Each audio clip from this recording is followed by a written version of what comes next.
Hello everybody and welcome to this Train Sim World 4 news video. Today we're going to have a look at the Blackpool to Ormskirk route for Train Sim World 4.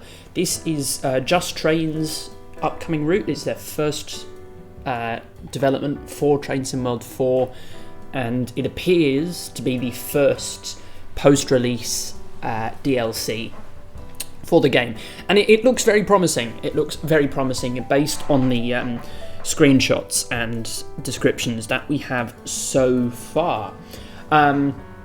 Just realised I closed my list of layers, so I will quickly bring that back up again. Yes, so we'll jump straight in. I'm going to focus more on the on my thoughts rather than just the plain facts, but we'll do a quick overview. So it's set in 1986 in the BR Blue, or not BR Blue quite. Is it BR Blue? Yeah, that's BR Blue. Pre-sectorization, I think.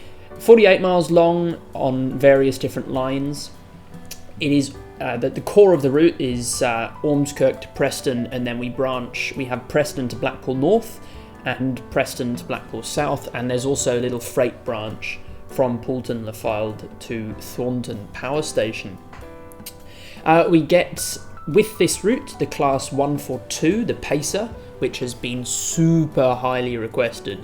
That comes up lots on the forums, and although it's really nasty to be a passenger on, they are very interesting trains in terms of the history of British Rail and the history of rail.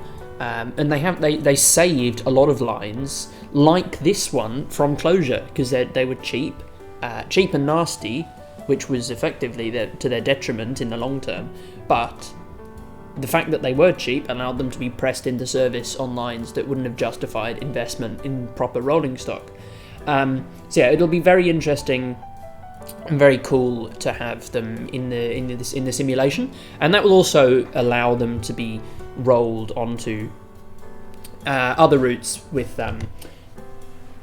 the livery designer. Of course, with the PC editor, people could probably slap a new livery on, perhaps with a little bit more ease, and then write their own timetables for things. So that should be nice. And 142, reminder, it is a game, right? So even though they're uncomfortable, this is a game, right? You're sitting in your comfortable chair at home playing it. So, and I say that because I have seen so much commentary from little kids probably saying, "Oh, why are we having a Pacer? They're so uncomfortable. They're nasty trains." So short, but it's a simulator. Anyway, we also get the Class 47 and the Class 08, which are recycled ostensibly from Northern Transpennine and Tees Valley Line. And we get the Mark 1 and Mark 2 coaches and the TEA 100T bogeyed wagons. Even though they're recycled, it's still great because by default you get access to a wide variety of services. You know, you've got our express runs in the 47 and freight and little shunting. You know, there's all the bases are ticked off on that selection of rolling stock. Unlike all of the core routes, which Dovetail can only be bothered to provide one or two trains for. So I think that's really beneficial, having the three trains, and shows that Just Trains actually might give a fuck about the customer. We're getting over 250 services in timetable mode, plus more AI-only services, and there are 16 stations in total, although I believe some of them are out of use as of when the route is set. Oh yes, layers, I almost forgot. So, from Tees Valley Line, the Class 101 and the PCA and HEA wagons will layer. From West Cornwall Local, the Sea Cow and Turbot wagons will layer. From Northern Transpennine, the Class 45 will layer. From the Spirit of Steam pack, the LMS 8F, Mark 1 coaches, 16-ton mineral wagon and 20-ton brake van will layer. From the BR Heavy Freight pack for Northern Transpennine, the Class 40 locomotive will layer. The Class 31 will layer, and the Class 20 wheel layer. So there's a lot of layers that are coming for this. And it is good to see, a similar situation to the German routes, where, every new route has 350 million different layers. And it's good to see this route is much like that, And I think probably that would have been a part to play in when they were picking the set for the date to set this route in, because in 1986, like if this was modern day, they would have to make all of the rolling stock themselves. But I guess they probably wanted to spend more time on building the route and less time working on the physics and sounds of new trains, and so bringing in lots of existing trains, a huge variety of existing stuff to really bolster the timetable, I believe would have probably been an incentive without putting too much time and effort into the rolling stock. And I like that. That's a good plan, great model. And again, is very promising for the future of Just Trains. So the positives, we got some very well modelled stations and also very well modelled disused stations. It looks very nice. The Class 142 looks very nice. The trackside detailing, the foliage, the houses, canals, etc. They look very nice. The stations look fantastic. It looks very nice. There's not much more I can say. Unlike some things, shall we say. And it doesn't look like it's all been drawn in highlighter, unlike Vorarlberg and some of the other stuff. We got a sort of complex timetable compared to Antelope Valley. It's a huge timetable, but considering it's a rural line, we have got with a fair amount of single track stuff. It is quite a large timetable. It's a nice route that they've selected, and it's got good modelling and detail, as I've already mentioned. Great selection of rolling stock, as I just mentioned, and the layers as well. And we've also got signal boxes that have fully modelled interiors, which I think is also fantastic. I know Rivets had one at Brading on Isle of Wight 2022, but we have, I think, two signal boxes, like two working signal boxes, and one. When I say working, I don't mean you can flick the lever. I mean, like, at the time the route was set, they were in use. And one signal box that is disused. I'm not sure in the working signal boxes if the interlocking levers will actually throw or not. Probably not, but still nice anyway. Really making use on meaningful things, actually useful things, of the walking ability in this game, unlike shit like moths or working lifts. Who cares? The lift works. Oh wow, who cares? Oh, moths, wow, who cares? Oh, there's a cannon that goes off, who cares? Just make the things that matter look nice, and look, a moth or a lift, it doesn't matter. We've got mix of signalling types, so we've got colour lights, upper and lower quadrant semaphores, which is interesting, and we'll have the subsequent applicable interfaces between them, so you have absolute block working for the semaphores, and then standard blocks for the colour lights, so that'll be interesting, transitioning between the two and getting used to brake timing and whatever. And it's got a real network feel, and I've neglected to put a map in. I might edit one in post, maybe not. But it does actually feel like a network. We've got, in Blackpool, from Preston to Blackpool, there are two lines. You've got the line into Blackpool North, the line into Blackpool South, and then we've also got that little spur up to the power station, and then all of that joins and branches off the West Coast Main Line going south of Preston, and we come down to Ormskirk. And just a reminder, when I made my first ever video on this, I predicted the route would be Preston to Blackpool North, not even the Blackpool South bit. And now here we are. We've got not only Blackpool North and Blackpool South, but we've got a whole southern extension and an extra freight spur.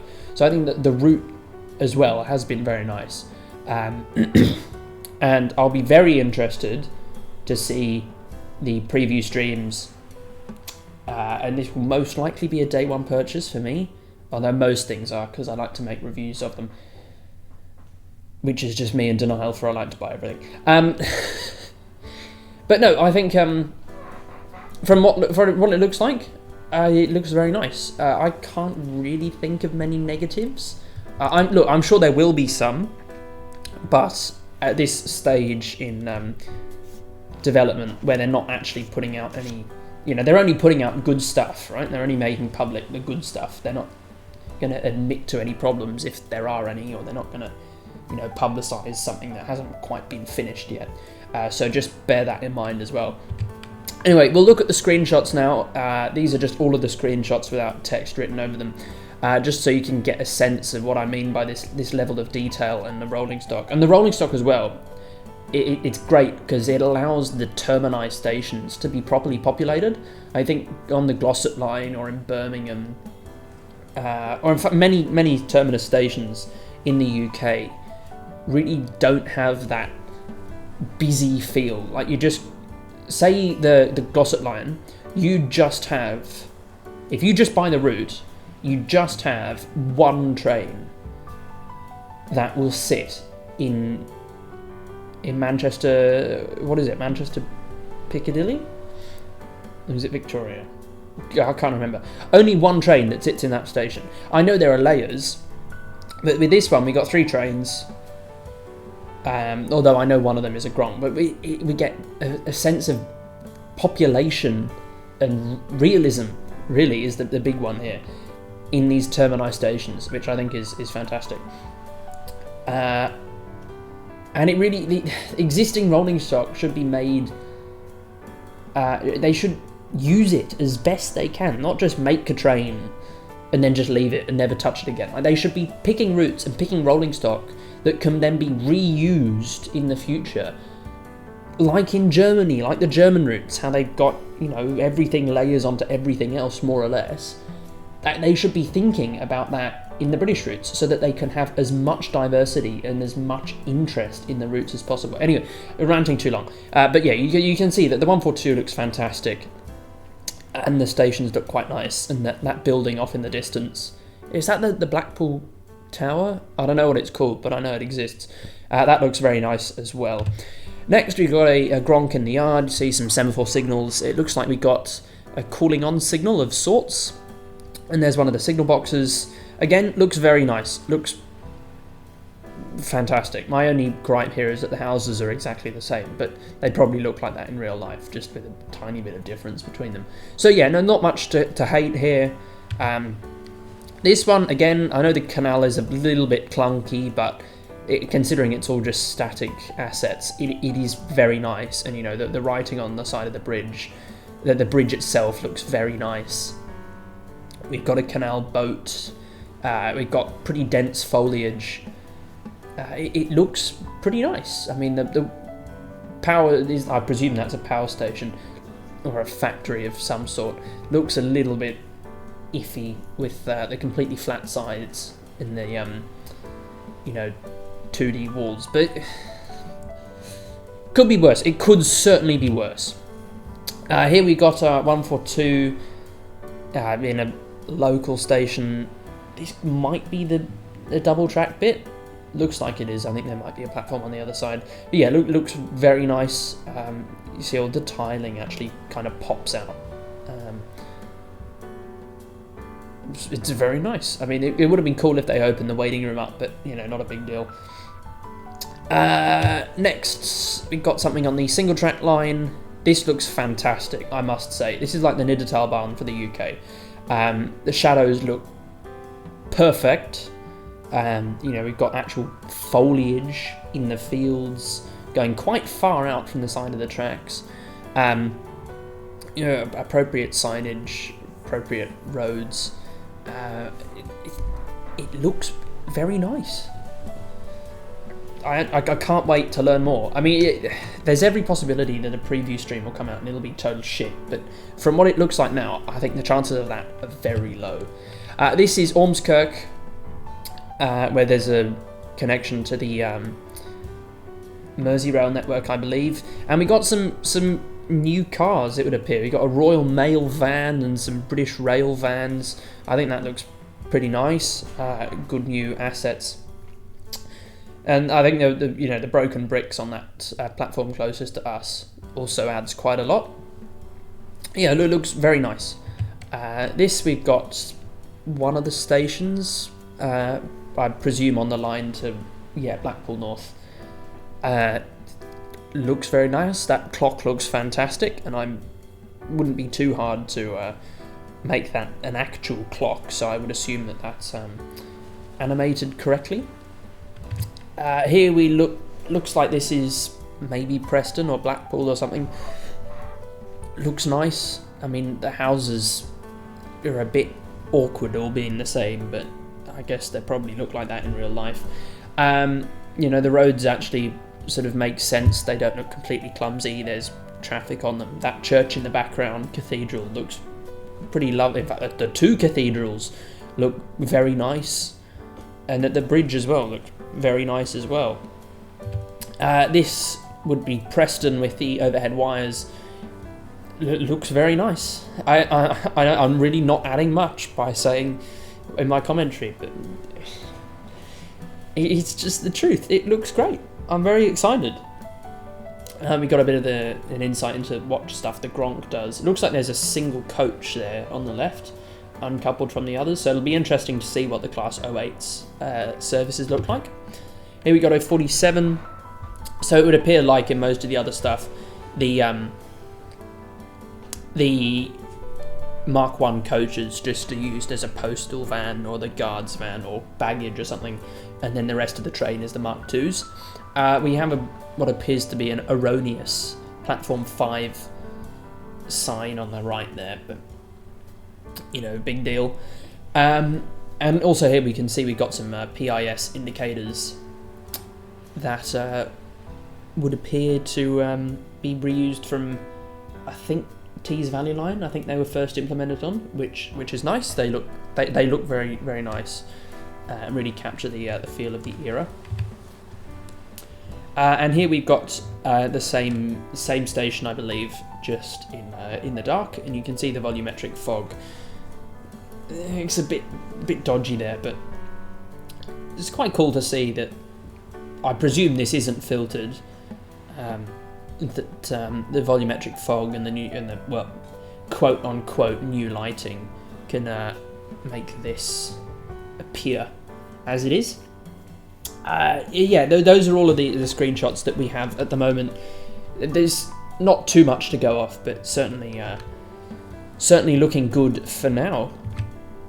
And just some quick release information. So this comes after the core game releases. Obviously, it's not releasing as part of Train Sim World 4, and it will be a separate route add-on, so you will need to splash out however much a normal route is, I would imagine. None of this has been, I don't think, confirmed.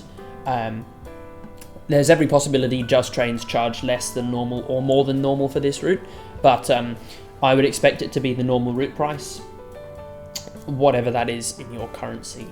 And yeah, it looks nice based on the limited information that we have at the moment, so just bear that in mind again. And it is very promising for the future of what Just Trains have to do, and if they decide to do a Metropolitan line, I have quite high hopes. I know a lot of their stuff for Train Sim World 2 has had some pretty moderate reception. Particularly around the sounds, I believe. Most people are whinging about how the sounds are poor, but based on this, I think their route building and their modelling is great. From what we can see here. Whether they pull a rivet and the physics are shit and the sounds are shit, well, we'll wait and see. Anyway, that is about all I have to say on this route. With that, thank you so much for watching, and I'll see you all next time. Goodbye.